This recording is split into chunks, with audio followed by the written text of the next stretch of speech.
Dari Sufyan, budaknya Rabi bin Khuthaim berkata, semua amal Rabi bersifat rahasia.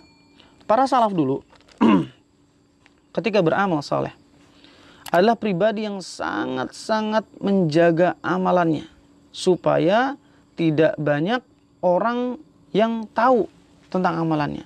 Contoh seorang ulama bernama Rabi bin Khuthaim. Rabi bin Khuthaim adalah seorang ulama yang begitu luar biasa dalam menjaga amalan-amalannya. Termasuk beliau sampai amal-amalannya itu tidak diketahui.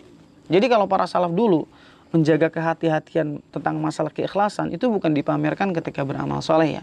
Bukan berarti orang yang beramal soleh kemudian di hadapan orang lain juga tidak ikhlas. Tetapi para salaf, para alim ulama dahulu, salah satu di antaranya menjaga kiat keikhlasannya adalah dengan menyembunyikan amal solehnya.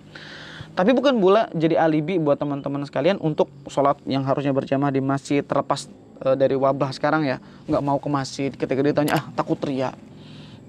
Kok gak pernah baca Al-Quran, takut riya. Nah ini yang bahaya. Orang yang menyatakan dirinya takut riya, padahal hakikatnya dia sudah riya untuk menyatakan seperti itu. Makanya definisi seorang Fudail bin Iyad, beliau pernah mengatakan bahwa man tarakal amali min ajlin nas riya, wa man amalu lin nas syirk. Barang siapa yang meninggalkan satu amalan itu disebabkan karena manusia, hakikatnya dia pribadi yang sudah berbuat riya. Dan barang siapa yang beramal untuk manusia, maka hakikatnya dia telah berbuat kesyirikan. Kemudian ikhlas.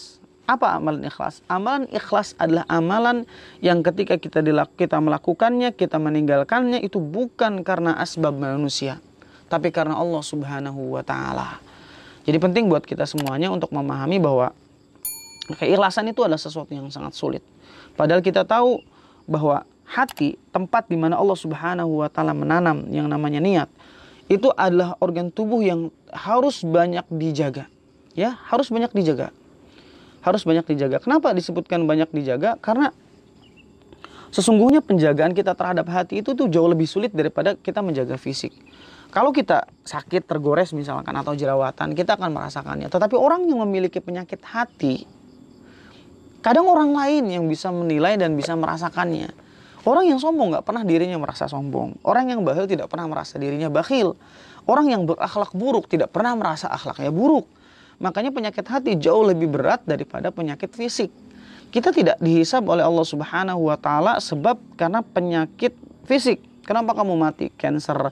Kenapa kamu mati kena stroke? Tetapi kita akan dihisab oleh Allah Subhanahu wa Ta'ala. Kenapa kita hidup tetapi hatinya mati sampai menolak kebenaran yang Allah dan Rasulnya sampaikan kepada kita semuanya.